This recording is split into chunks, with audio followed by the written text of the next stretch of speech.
나는 왜 하루 종일 피곤할까요? 일 끝나고 공부하고 아이 돌보고 심지어 놀아도 온몸이 녹초가 되죠. 체력이 떨어지면 매사를 자꾸 미루게 됩니다. 드라마 미생에서 이런 말을 했는데요. 정신력은 체력이란 외피의 보호 없이는 구호밖에 안 돼. 체력이 없으면 작은 일에도 쉽게 지치고 건강도 나빠지고 심지어 집중력도 떨어집니다. 체력을 길러야 하는 이유가 근육의 성장 이런 것도 있지만 가장 큰 이유는 내 삶을 내가 통제할 수 있다는 자신감을 얻을 수 있다는 점입니다. 이 자신감을 얻기 전에 나로 절대 돌아가고 싶지 않게 되죠. 체력을 길러보려고 운동도 해봤지만 이 운동이라는 게 할 때는 더 하고 싶은데 안 하면 더 안 하고 싶어져요. 전 솔직히 맛있는 음식을 배불리 먹기 위해 운동하네요. 이런 분들을 위해 오늘 영상에서는 체력이 중요한 이유와 가장 쉽게 해볼 수 있는 체력을 키우는 방법을 알려드릴게요. 끝까지 보면 여러분도 지금보다 훨씬 덜 피곤해질 겁니다. 우리는 왜 운동을 한 달 이상 하지 못할까요?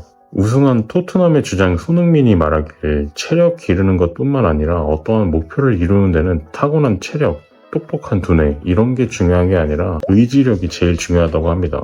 이 의지력이 왜 중요한지 어떻게 기를 수 있는 건지는 뒤에서 더 얘기할 건데요. 의지력 외에 우리는 왜 체력 기르기, 즉 운동을 한 달 이상 하지 못할까요? 운동을 시작한 초기에는 자극에 익숙하지 못한 신체가 오히려 면역력이 떨어지고 근육통 역시 더 크게 느껴서 피로감을 더 심하게 느끼게 되기 때문에 지속하기가 싫어지는 겁니다. 몸에서 거부하는 거죠. 하지만 이 구간을 넘어서면 체력이 좋아지는 등 운동의 장점들이 기다리고 있습니다. 신체가 이러한 자극에 적응을 하게 되면 점진적으로 회복과 함께 체력이 강해지게 됩니다. 이 구간을 어떻게 넘어설 수 있을까요?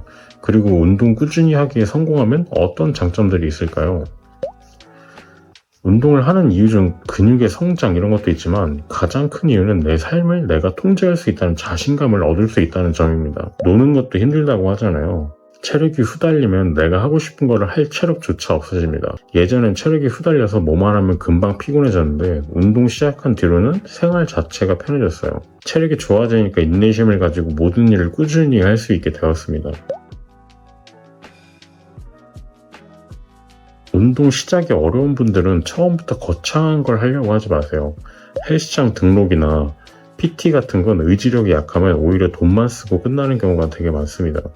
가장 쉬운 방법은 산책부터 시작하는 겁니다. 집 주변을 한 바퀴 돌아도 좋고 가까운 공원이나 동네 뒷산을 가볍게 걸어보세요. 처음에는 5분만 걸어도 됩니다. 걸으면서 숨이 약간 차고 땀이 좀 나면 그걸로 충분합니다. 처음부터 무리하면 오래 못 가니까요. 작게 시작해서 몸이 움직이는 것에 익숙해지게 해주는 게 제일 중요합니다. 산책에 익숙해지면 계단 오르기나 매달리기 같은 간단한 동작으로 조금씩 늘려보세요. 중요한 건 매일 조금씩 꾸준히입니다. 큰 목표보다는 이런 작은 움직임이, 작은 반복이 더 효과적입니다. 하기 싫고 힘든 건 왜 꼭 몸에 좋을까요? 그토록 하기 싫은 하체 운동이 중요한 이유는 혈액 펌프 때문인데요. 단순히 체력 기르는 목적뿐만 아니라 공부나 업무에 필요한 인지력이나 학습 능력 같은 두뇌 기능에서도 혈액순환이 매우 중요하기 때문입니다. 하체 운동 중에서도 종아리는 제2의 심장이라고 불릴 정도로 중요한데요. 종아리는 자주 움직여야 피가 온몸으로 잘 돌고 피로 물질도 배출되면서 뇌에도 산소가 원활히 공급됩니다. 가장 쉬운 종아리 운동은 까치발 들었다 내리기입니다. 서서 해도 앉아서 해도 상관없습니다. 양발 모아서 천천히 발 뒤꿈치를 들어 올렸다가 내리기를 반복하세요. 버스를 기다리거나 TV를 볼 때, 이럴 때 틈이 날 때마다 가볍게 해도 좋습니다. 이렇게 종아리만 자주 써줘도 다리가 덜 붓고 몸이 가벼워집니다. 종아리를 잘 관리하면 하루 종일 피곤한 것도 많이 줄어듭니다. 근데 이 운동이라는 게 할 때는 더 하고 싶은데 안 하면 더 하고 싶은 게 운동이잖아요. 솔직해집시다. 우리가 아무리 야근하고 그래도 헬스장 닫는 시간에 퇴근하지 않는 이상 시간은 있잖아요. 시간은 있지만 의지력이 없는 거잖아요. 운동 실행이 안 되다 보니까 성취감도 느끼기 어렵고 그렇다면 의지력을 늘리는 게 가장 첫 번째인데 어떻게 늘릴 수 있을까요? 이런 의지력과 동기부여에 도움을 받으려면 운동 기록을 해야 합니다. 기록을 안 하면 운동을 가고 싶다는 생각이 안 듭니다. 운동 동기와 행동 변화 연구 전문가인 데이비드 콘로이 박사는 운동 기록이 목표 달성 행동에 미치는 효과를 다룬 논문에서 기록을 꾸준히 한 그룹이 기록을 하지 않은 그룹보다 운동 지속률이 높고 운동 만족감도 더 높다고 말합니다. 이렇게 중요한 기록, AI가 나오고 있는 이 시대에 연필로 쓸 순 없잖아요. 그래서 저는 애플워치로 자동 기록하는데요. 얘 덕분에 기록을 자동으로 하면서 운동이 하고 싶어지는 효과를 몸소 느껴봤습니다. 이렇게 운동 시작을 내가 누를 수도 있고 심박수가 오르면 얘가 자체적으로 인식해서 자동으로 기록이 되기도 합니다. 운동이 끝날 때도 마찬가지로 내가 눌러서 끌 수 있고 심박수가 내려가 자동 인식되어서 꺼지기도 합니다. 운동 기록하는 방법이라는 게 매우 심플하게도 이게 답니다. 내가 여지껏 했던 운동들을 이렇게 세부 사항들과 함께 기록된 걸 볼 수가 있어서 뿌듯함과 성취감을 한 일주일만 지나도 또는 운동할 때마다 맛볼 수 있습니다. 배터리가 하루 반 정도 가는 게 단점이긴 한데요. 가격이 그걸 무마해줍니다. 저는 어차피 잘 때 충전해놔서 불편한 점은 없었습니다. 솔직히 하루 이상 찰 일도 딱히 없고요. 배터리가 짧기 때문에 충전도 빠릅니다. 사실 이게 순기능입니다. 우리는 운동선수가 아니고 운동을 해보려고 하는 일반인이기 때문에 일상생활에서 차고 다닐 일이 훨씬 많습니다. 여러 쓰잘데기 없는 운동 기능들이 많고 비싼 거는 필요가 없습니다.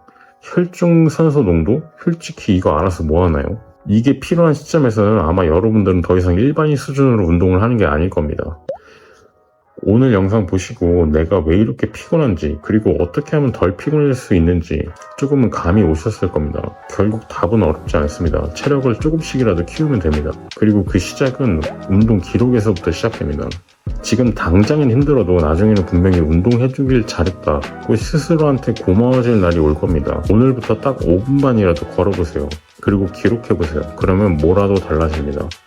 지금부터라도 내 피곤함을 줄여보고 싶다면 제가 쓰는 애플워치 링크를 아래에 남겨드립니다. 직접 써보고 운동 기록이 얼마나 큰 변화를 만드는지 꼭 느껴보세요. 제 채널은 운동 선수급 분들에게 필요한 운동 상급 노하우 이런 걸 올리는 곳은 아닙니다. 제 채널은 직장인같이 시간 없는 운동 초보자들을 위한 운동을 공유하는 공간입니다. 이런 내용들을 계속 들어보고 싶으시다면 구독과 좋아요 눌러주시기 바랍니다. 다음 영상에서 뵙도록 하겠습니다.